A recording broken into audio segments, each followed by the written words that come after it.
Iyak ang China sa balitang Nako ito. po. Patuloy nakikiusap ang China kay Pangulong Bongbong Yun. Marcos. Inaakit at inuutos si PBBM ng mababangong salita.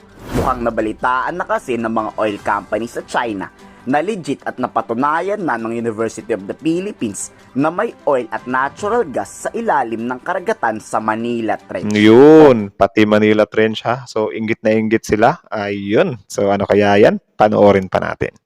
Hindi na sa West Philippines ito Yun. ha. Baka sabihin nyo sa inyo na naman ito.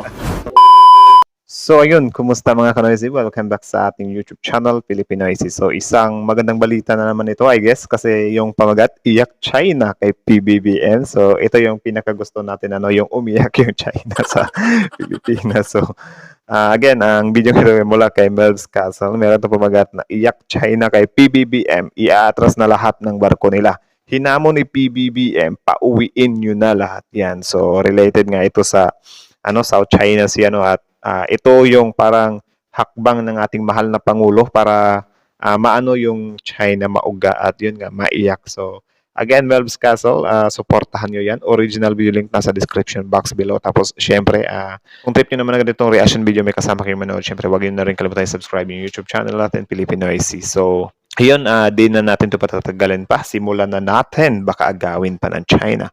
Again, ang title ng video ito, iyak China kay PBBM. Iaatras na lahat ng barko nila. Hinamon ni PBBM. Pauwiin nyo na yan lahat. So, start. Iyak ang China sa balitang Nako ito. po. Patuloy nakikiusap ang China kay Pangulong Bongbong Yun. Marcos. Inaakit at inuutos si PBBM ng mababangong salita.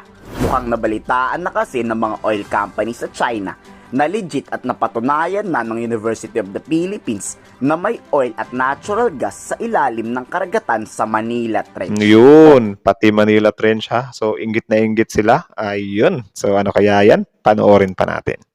Hindi na sa West Philippines ito Yun. ha. Baka sabihin nyo sa inyo na naman ito. Dito hindi naman nga inangkin ng China ang Manila Trench. Okay. Pero gusto raw ng China ibalik ang negosasyon sa oil at natural gas. Nako po, bakit ganun China? Bakit ganun? Bakit ganun? Pero ayaw nga ni PBBM kausapin ang Chinese government. Aray, yun. Yun. Manigas kayong mga inche. Boom.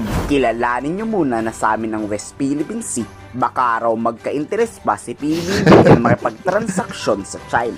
Grabing deal yun, sige, ginigipit nyo kami sa West Philippine Sea, gigipitin namin kayo sa negosyong ito. Dapat ganun, di ba?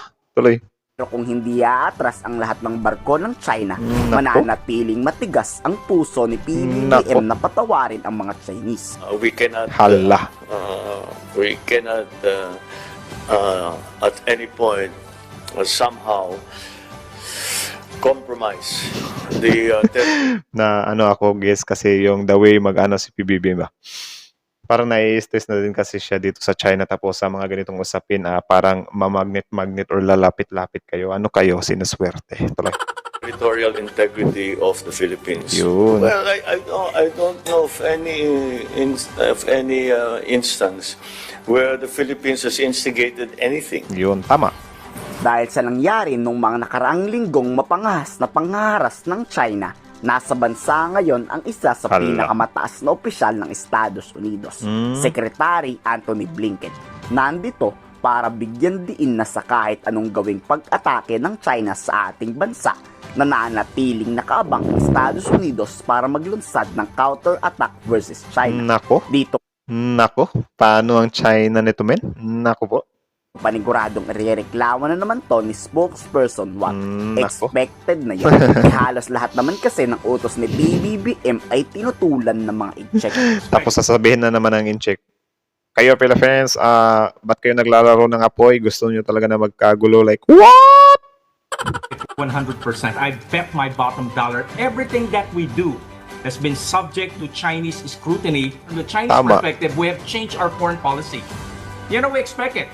But of course, we have to emphasize, we have to tell the Chinese that the Philippines is a sovereign, independent state that is entitled to its independent foreign policy. Yun. And tell basically the Chinese, this is none of your business. You will have an announcement Nariltok from tuloy. their foreign minister spokesperson I don't know who, probably a lady or else who again will scold us of violating our agreements with China. Yun. The term they use Nako po. when Secretary Gibo Chodoro went to Batanes and announced that we're strengthening our military presence, we're stroking the fire.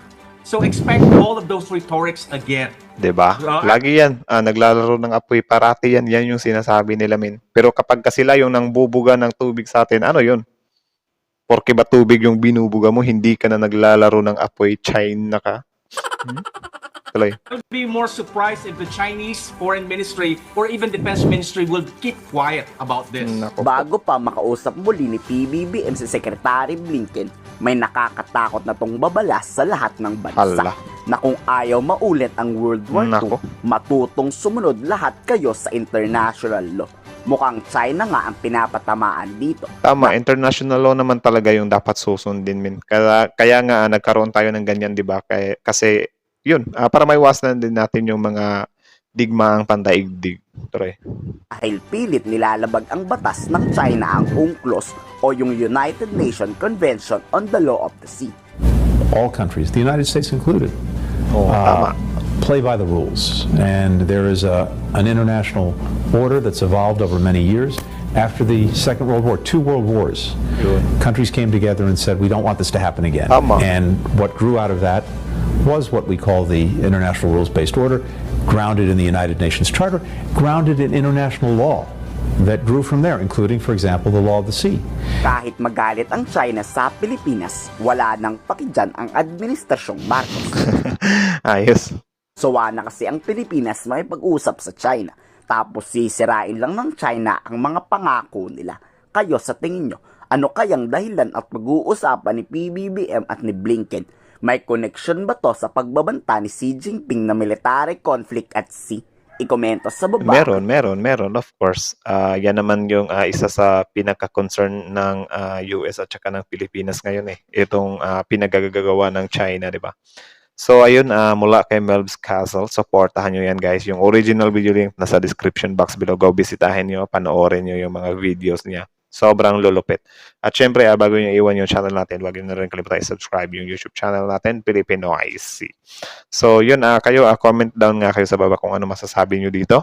Pag-usapan natin yan sa comment section. For me, while watching this video, grabe min, sobrang natatawa ako na, ewan ko, parang natatawa ako sa China kasi, yun nga, parang naano na natin sila, guys. Napipredict na natin yung mga ano nila, like, halimbawa ganyan, dumating nga yung leader or pinakamataas na official ng Amerika. Expected na natin yan na ano na naman yung China dyan. Magsasabi na, ano ba yan? Kayo Philippines, huwag kayong mag-ano sa mga Amerika. Kung ayaw nyo, naglalaro talaga kayo ng apoy. Pinapataas nyo talaga yung tension. Kayo talaga yung naghahanap ng gulo, di ba? So parang inieng-eng tayo. Ang tanong, hindi naman tayo eng-eng, di ba? So malas lang nila. So, at also, yung sa oil din, yung sa oil na natagpuan, buti na lang talaga hindi yun abot ng China, ano? Pero yun nga, narinig natin dito sa video na sinabi dito na parang nag-aano na yung Chinese, mukhang mang-uuto na naman na halimbawa ganyan na dapat ano din, parang isi-separate nila ito ba? Yung sa mga oil na business, parang isi-separate nila sa mga nangyayari doon sa West Philippine Sea. Buti na rin lang talaga itong si PBBM ay may paninindigan din siya ba na, kung gusto nyong makiano dito sa anuhan namin, sa mga oil at gas, syempre, wag nyong anuhin na i-disregard nyo or i-separate nyo yung mga nangyayari sa West Philippine Sea. Dapat lumugar din kayo dyan kung gusto nyo talaga makipag-ano sa amin. Hindi pwede yung sa kabila, meron tayong problema sa kabila, pero ang gusto nyo sa kanan, parang tuloy pa rin yung mga transaction. Hindi, ganun. Wag ganun kasi Pilipinas isang bansa yan eh. Hindi pwedeng sa West Philippine Sea nag-aaway tayo dyan. Pero dito sa oil at gas, kampi tayo or goods tayo or friends tayo. Hindi pwede yung ganun, di ba? So yun yung isa sa nakakatawa at the same time nakakainis. Kasi nga itong China parang anuhin daw tayo, itatry na naman tayo na utuin. So malas niya lang. Kasi itong si PBBM hindi talaga ito basta-basta kumakagat men or yun, malakas din kasi talaga yung paninindigan ni PBBM eh. So, yun, again, kayo, kung ano yung opinion nyo, comment down below. Pag-usapan natin yan sa comment section. Isa nga ba itong magandang balita para sa inyo, or parang ano to, suntok natin to para sa Amerika, sa China. So, comment down below kung satisfied kayo doon. So, hanggang dito na lang muna. Kita-kits sa susunod nating reaction video. Again, Melv's Castle, tapos Philippine ISIS. So, thank you so much for watching, Philippine ISIS.